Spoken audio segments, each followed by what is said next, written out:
How's the weather up there? Are you ever going to stop growing? How tall are you? Whoa, you're tall.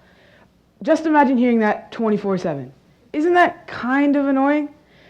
Now you know how I feel. I'm 5 feet 9 inches and in the 99th percentile for height in the US for a 12-year-old male. But it's not really my fault. I am blessed, and it's sometimes cursed, by a long list of family members who also have the tall gene. My brother, 6'5", my dad, 6'2", my grandpa, and my mom are all taller than average. So what does being tall even mean? It has a lot of perks, such as always being able to reach the top shelf or being able to see above people's heads at concerts, but it has downsides as well. I can barely sit in the backseat of a car or at the back row of airplane seats, and I have to discard all the old clothes that cannot be worn because I've grown 3 inches since I last wore them. For example, if I got this new Nike t-shirt, I might wear it for a good 5 wears. Then it becomes smaller and smaller until it can't fit. It's just sometimes a tiny bit annoying. Let's throw some statistics in here. A study in 2001 from the University of Pennsylvania showed that people in business who were taller at the age of 16 were more successful than the people who were shorter.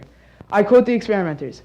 Those who were relatively short when young were less likely to participate in social activities associated with the accumulation of productive skills and attributes, and also report lower self-esteem. That means I will probably be more successful than other people in business just because I am taller.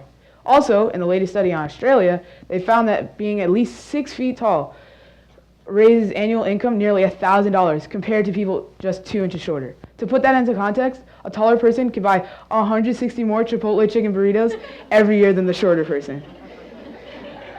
I would like to quote a college basketball player, Taco Fall, who plays at the University of Central Florida. Taco is 7'6", and in 2010, he said, "I would rather be Steve Jobs than in the NBA." He is saying that he would go into business and technology than rather play professional basketball. That's crazy. I'm tall, so what? Well, being tall and only 12, I am often mistaken for an older person, and this had made me feel that I should act more responsibly and mature than my chronological age in order to meet other people's expectations. In addition to being tall literally, I'm also trying to be tall in another sense. I have tried to take this heightened responsibility to another level, and so I feel I need to comport myself with a maturity that meets my height. I try to walk tall as a moral young man. I accept the responsibility of standing tall, and I want others to follow me as well. The bar is set high for me, so people look up to me, and I want to show them that I'm a responsible person. But even those of you who aren't physically tall should also try to stand taller and more maturely. You can also imagine that a bar is set high for you, and walk tall in your world in an ethical and moral way, even if you're physically short. When I was 11, I went to the movies with my older brother and his friends. All of us were excited about getting to see the new Captain America action film. When we got to the box office, I was disappointed to learn that the film was rated PG-13. Because the ticket seller assumed I was 13 or older, he was prepared to sell the tickets to all of us. But as much as it hurt to miss the movie, I stood tall and admitted I was only 11. The older boys went ahead without me, and I went to see Big Hero 6, a Disney movie with my dad. That day I realized that I actually have power due to being tall, and that I need to know how to use it wisely, not just for fun and games.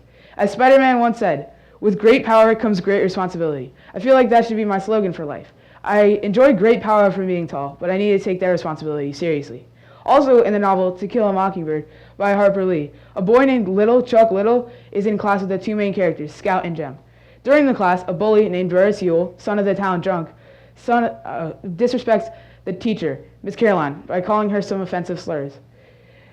Chuck Little stood up to Burris, even though he was tinier than the bully. Chuck Little's hand went to his pocket when he warned, "Watch your step, Burris."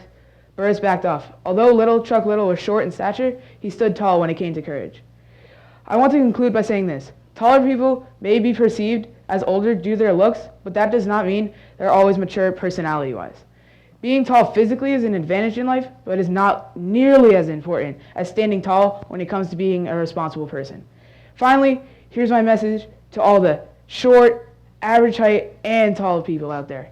Never sell yourself short and always stand tall. Thank you.